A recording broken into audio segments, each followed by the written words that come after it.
What's up, Dacetacular Nation? Welcome to another game review here on the dacemanshow.com and the Daceman Show YouTube. Today we will be covering Sorcery Parts 1 and 2 by Steve Jackson, based on the adventure game book he wrote in 1983 that was illustrated by John Blanche. Originally published by Penguin Books between 83 and 85, the titles are a part of what's called a fantasy fighting canon. They were not numbered within the original 59 book series, but Sorcery was reissued by Wizard Books in 2003 and released for the iOS and Android devices in 2014. In 2016, the version you're seeing before you right now, it was finally ported to PC. On today's edition, we'll be covering Chapters 1 and Chapter 2. Chapter 1 will see us journey through the Shamanti Hills, and then Part 2 will see us go through the Kara city ports of traps. You will see Part 3 later on down the line, but let's jump right in to the rules and the gameplay. Sorcery features several mechanics that weren't previously in the Fighting Fantasy Gamebook series. The difference of the principles is the ability to choose between playing as a warrior or as a wizard. As a wizard, the player is generally weaker in combat, but has access to about 48 spells or more. So you're going to see me use a few spells here and there, with each appearing as three-letter words, and you have to sit there and memorize these as you play through the game. For example, Zap creates a lightning bolt from the finger.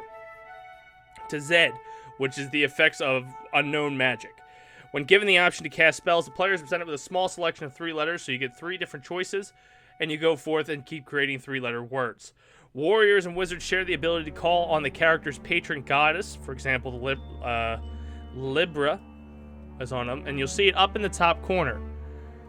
In the top corner, you can select that. The game is also based on turn bases and stories, so you could choose to do a passive-aggressive storyline, or you could be aggressive, always drawing your sword and ready to fight people at the shortest whim.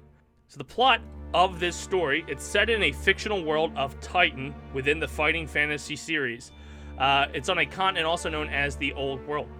A powerful artifact known as the Crown of Kings, which bestows magical powers on leadership upon its owners, it's been stolen from the land of Analand by the cruel Archmage of Mampang Fortress.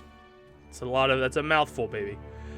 With that crown gone, you were tasked to go find this crown while going through the Shamanti Hills in this chapter, and then through Kar, the city ports of traps, as well as other sections through chapters 3 and 4 as well.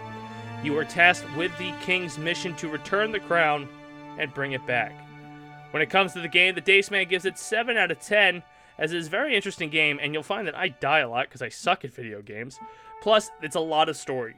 So if you're a big fan of reading stories, or can easily relate to the Telltale series, but a little bit more basic, or actually a little bit more advanced. I think this is more advanced than the Telltale series because of all the sorcery, the spells, all that stuff you have to cast, as well as watching your gauges up at the left-hand corner for rations, stamina, etc., and then the turn-based fighting stances that you have throughout it. So, I definitely recommend, if you're on Steam and you're bored with nothing else to do, give the game a look. It's 4 parts, and this is part 1, 2, and 3 here on the Daceman Show we're reviewing, and once we get parts 4, we'll bring you that as well. So for the few, for the proud, and for the Dacetacular, we ask you to check out everything going on at thedacemanshow.com. Like us on Facebook, facebook.com/thedacemanshow. Go follow us on Twitter at thedacemanshow. Follow me personally on Twitter at thedaceman. Like us on Twitch, twitch.tv/Daceman and Friends. And lastly, subscribe here on YouTube, youtube.com/thedacemanshow. Thank you guys for tuning in, and we look forward to you on our next gaming adventure.